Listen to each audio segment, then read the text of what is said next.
বিকেলের সেই আসরের আজানই আমাদের বলে দিত এখন আমাদের প্রথম ইনিংসের ব্যাটিং শুরু হবে।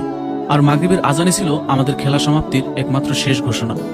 আমাদের খেলা শুরু হতো খুবই সাদামাটাভাবে। আমাদের মধ্যে একজন থাকতো যে সবসময় বল ব্যাট নিয়ে মাঠে পড়ে থাকতো, কেউ না থাকলে একাই ব্যাটের উপরে বল নিয়ে টোকাটুকি করত। আর সেই সবাইকে খেলার জন্য মাঠে ডাকতো। মাঠে কেউ অনুপস্থিত থাকলে তাকেও ডাকতে যেতাম তাদের বাড়ি। যদি আমাদের ডাক শুনে তার অভিভাবক আসতে না দেয় তবে বিশেষ কোনো ইঙ্গিতে তাকে ডাকতাম যাতে সে বুঝতে পারে আমরা তাকে খেলার জন্য ডাকছি। আশা করি এই বিষয়টি আপনাদের অনেকের সাথেই ঘটেছে।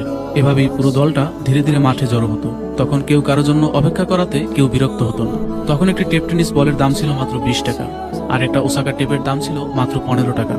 আজকের এই জেনারেশন শুনলে হাসবে যে সেই সময় এই 35 টাকাও আমরা 10-12 জন মিলে ম্যানেজ করতে পারতাম না। কারো পকেটে থাকতো 2 টাকা, কারো পকেটে 5 টাকা। এভাবে মিলিয়েও 10 টাকার শর্ট থেকেই যেত।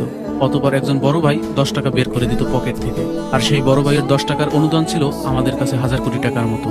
এই খেলার মাঠে আমাদের কাছে সবথেকে বড় দুঃসংবাদ ছিল বলটি হারানো গেছে কিংবা বলটি ফেটে গেছে। বল যদি কখনো কচুরিপানার ডোবায় পড়ে যেত তবে পানিতে নেমে পড়তাম খোঁজার জন্য। সবার জায়গা থেকে সর্বোচ্চ চেষ্টা করতাম এই বলকে খুঁজে বের করার জন্য। ঝোপের আড়ালে বল লুকিয়ে গেলে তখন কাটার ভয় করতাম না, কারণ আমরা জানতাম এই বলটা যদি আজকে হারিয়ে যায় তবে আজকের দিনের মতো খেলা এখানেই শেষ। আবার 35 টাকা দিয়ে বল কস্টিপ কিনে খেলা, সেটা আমাদের কাছে ভীষণ কষ্টসাধ্যই ছিল। কিন্তু সেই বল হারানোর ভয়টাও নেই, সেই আনন্দটাও আর নেই। আমাদের মাঠগুলো ছিল একদম সাদামাটা। আমরা কখনো খেলেছি ফসলের মাঠে, আবার কখনো খেলেছি সেই হিজলতলার মাঠে কিংবা সুপারি বাগানে। সেই সময় আমাদের স্টাম্প ছিল বাঁশের কঞ্চি কিংবা ইটের সারি অথবা গাছে নির্দিষ্ট করে দেওয়া সেই অংশটুকু। আমাদের ব্যাটের বর্ণনা করলে শেষ করা যাবে না।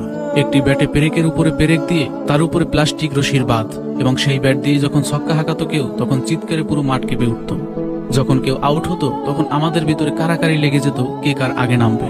আবার দুর্ভাগ্যবশত কোনো ছোটদের হাত থেকে যদি ফিল্ডিং মিস হয়ে যেত তবে বড়রা তাদের প্রতি রাগও হতো। কিন্তু পরের ওভারই সে যদি কোনো উইকেট পেত তবে সেই বড় ভাই বলে উঠতো, হ্যাঁ এটাই চাইছিলাম, এই বলটাই কর। তবে আফসোসের কথা, সেই বলটা অনেকদিনই করা হয় না। এই খেলা চলাকালীন সময় অনেক মুরব্বীরা আমাদের দিকে তেড়ে আসতেন, কারণ এই খেলার মাঠের জায়গাটা ওই মুরব্বীর। সে এসে বলতো, এই মাঠে খেলবি না, আমার ফসল নষ্ট করবি না, এখানে এত চিৎকার কিসের। আমরা ভয় পেতাম, চুপ হয়ে যেতাম। কিন্তু আমরাই সেই বেহায়া প্রজন্ম ছিলাম, ওই মুরব্বী চলে যাওয়ার পরে আবার সেই নির্লজ্জের মতো সেই মাঠেই খেলতাম। তবে আজকের ছেলেমেয়েরা জানে না গোল্লাসর, ডাঙ্গুলি, লাটিম ঘুরানো কিংবা সাতচারা এগুলো আবার কি ধরনের খেলা। ওরা জানে এখনকার আধুনিক ডিভাইসে স্কোর তুলতে, কিন্তু ওরা জানে না হারার পরেও কিভাবে আমরা একসাথে বসে হাসতাম। ওরা জানে না ধুলোমাখা মাঠে আমাদের সেই বন্ধুত্বের কথা। আজ চাইলে একাই দোকানের সব বল কিনে দিতে পারি, আজ চাইলে ওসাকার কস্টিপের ডজন কিনতে পারি, কিন্তু এই মাঠের সেই মানুষগুলোকে আর কখনোই একসাথে পাওয়া যাবে না। ক্যারিয়ার নামক এই কথাটি এই মাঠের সমস্ত প্লেয়ারকে আজ ছিন্ন বিচ্ছিন্ন করে দিয়েছে। কেউ প্রবাসী, কেউ শহরে, কেউ বা বাড়িতে ব্যবসা কিংবা